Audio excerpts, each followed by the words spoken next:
Hi, my name is Shamin Tan and welcome to the first episode of Worth Hey Yes, podcast. And I am at the LinkedIn office here interviewing our very first guest. Join me as I meet with the global head of brand, Xavier Pang from World First, and find out what actually makes leaders say yes to a brand. Follow me. Hi. Hey, Xavier. Nice to meet you. Hi, nice to meet you. Looking very relaxed. Very relaxed indeed.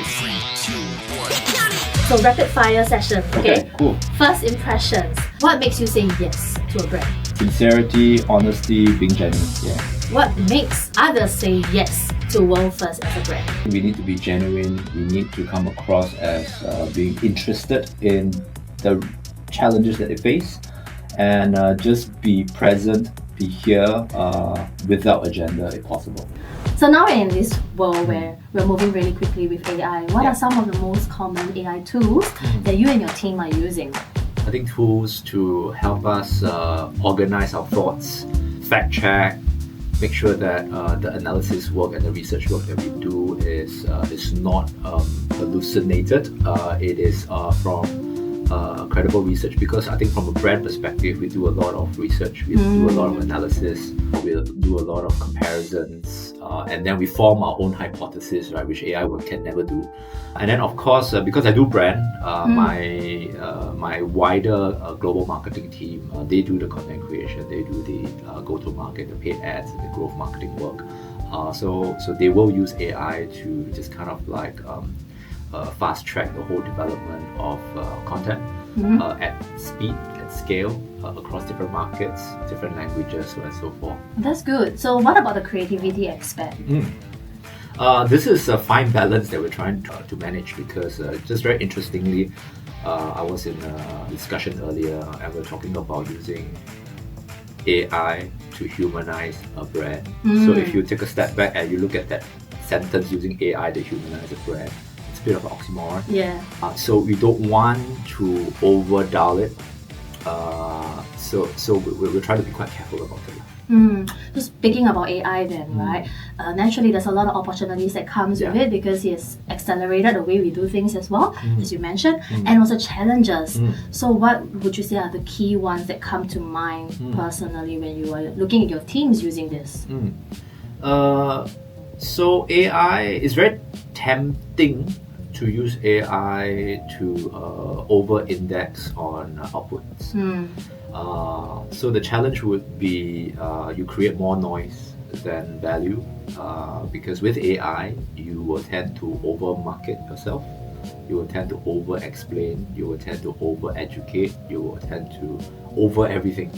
So what happens is that you create more noise, and I think as human beings, when we see something that is not the most easy to engage or read or understand within the first 10 seconds, you will just switch off and go to a place or an environment that's a lot cleaner, clearer, and easy to engage. Case in point, Google. That's how Google killed off its competition, right? Just having a search bar versus the competitors before that, which, if you remember, had like so many things happening on the homepage. Yes. So I think that's the challenge. But therein lie the opportunities, right?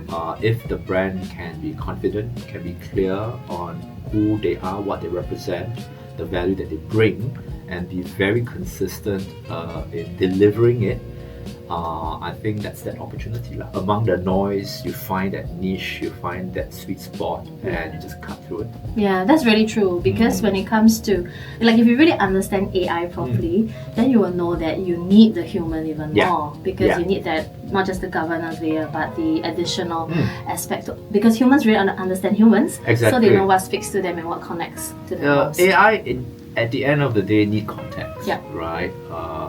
Humans have to start the process through a prompt, through a problem statement. Yes. AI does the work in between, and then human have to come in again to check, to qualify, to make sure that okay, the answers and the solution and the output that AI gives is either on brand, relevant, and specific to the prompt that was initially given. Yeah, that's really good. If you're going to zoom out a little bit now and talk about the brand strategy or perhaps some initiatives that has worked really well for World First, what would that be?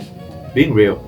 I think that's a very understated an approach for the brand because and it's so difficult because you're very tempted to follow trends. You're very tempted to this brand used AI, that brand used AI, this brand is following a trend, that brand is following this trend, seems to be working well, seems to be. Right? But we have to take a step back and ask ourselves, is the brand real enough to the target audience that we're trying to reach to? Case in point, I think for World First last year, we won the best customer experience and through the best use of AI. And this is consistent and testament to a lot of what customers have feedback to us, even our NPS studies.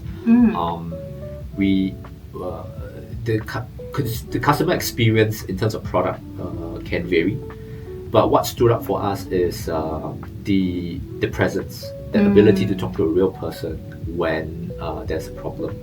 And in our industry, fintech, when we deal with payments, money, when there's a problem, it is a problem, right? Because it's your money that's being stuck, you can't access your account. And you can imagine if they point you to an AI chatbot or an AI solution, where obviously there's a lot of very rigid rules already been set to it that is trained to deliver, right? That's not a good experience. And our customers, whenever they use our solutions, a payment solution, that means at that point in time they need something done. They need to pay the supplier at a certain period of time so that the supplier can deliver the goods on time. So we're talking about opportunity costs here. So I think so we just need to be real. We need to show up, and we need to have that human touch. Yeah, especially in your sector, speed is really of the essence. So about the relevance of it too. So if the customer is not getting what they need in time, on time, and not getting the relevant answers they're looking for, that's not going to work. Maybe speed might be overrated. More of predictability. More predictability, because sometimes, I mean, that's how Uber changed the industry, right? If you think about it, can you get a cab without Uber faster? Technically you can, right? If the circumstances is correct, you are at the right time at the right place, you can just hail a cab immediately. That's true. Right? But I think the value that Uber and Grab and all this ride hailing, the value that they bring is certainty. I get to see, even if I need to wait for 6-10 minutes.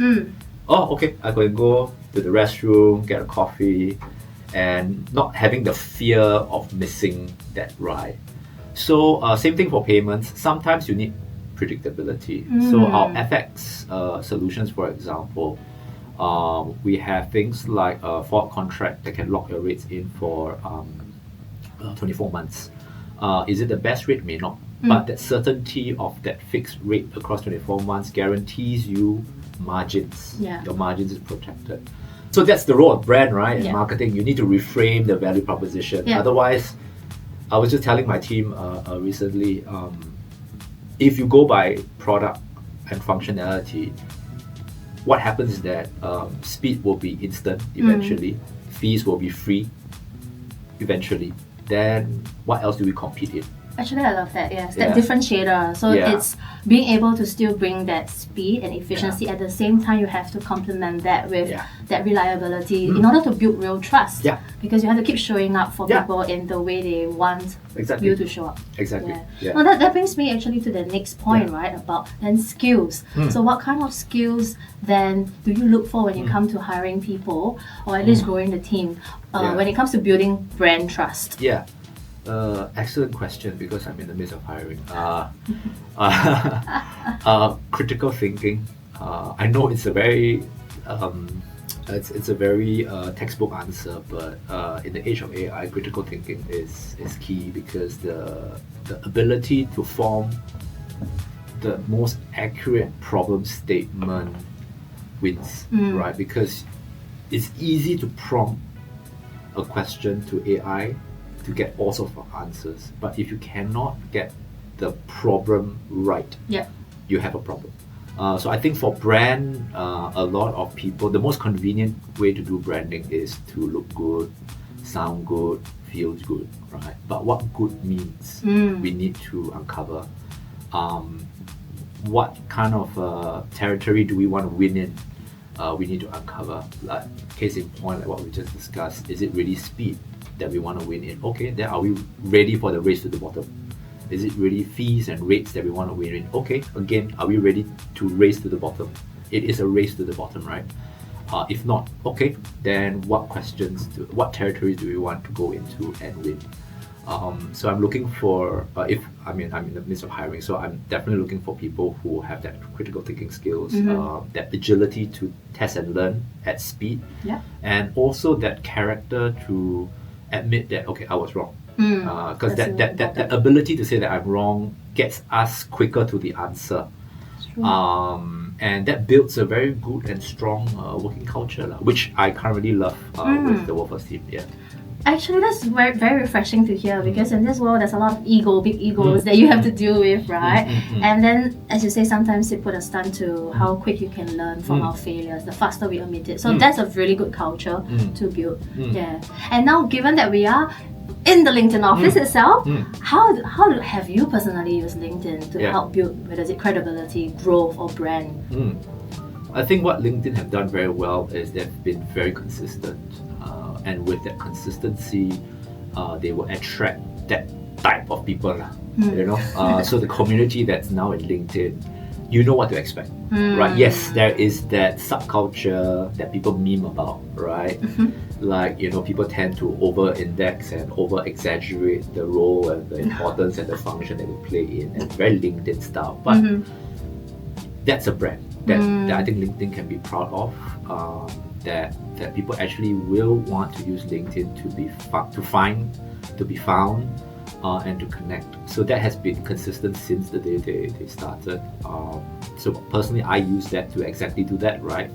To be educated by influencers like yourself and others, because I find that credibility to be the most sound on LinkedIn versus from other sources, and that has been consistent. So yeah, I think this mainly right now, besides hiring, is really to be educated in the fast-moving world of fintech. Yeah, and I think that's a great place, a platform to also use, because LinkedIn is more than that. It's like a community they have gathered together, and it's beyond just looking for jobs. But I think what I really like is they allow you to really amplify your voice, amplify others as well. Together, so we all grow together. And it allow little known niches to flourish, right? It could be an idea, a concept from a very maybe little known person, may not even be an influencer, but if that thought makes sense, then you can see that it quickly gains a lot of attention. So it's interesting. It levels the playing field. Everyone has a chance to be heard and be seen. So that's what I like about LinkedIn. Oh, fantastic. And before we come to the end of this episode, we've talked a lot about the various ways that people are saying yes to a brand, and likewise yourself. But if you were to capture that into just one single word, what makes you say yes to someone? Honesty.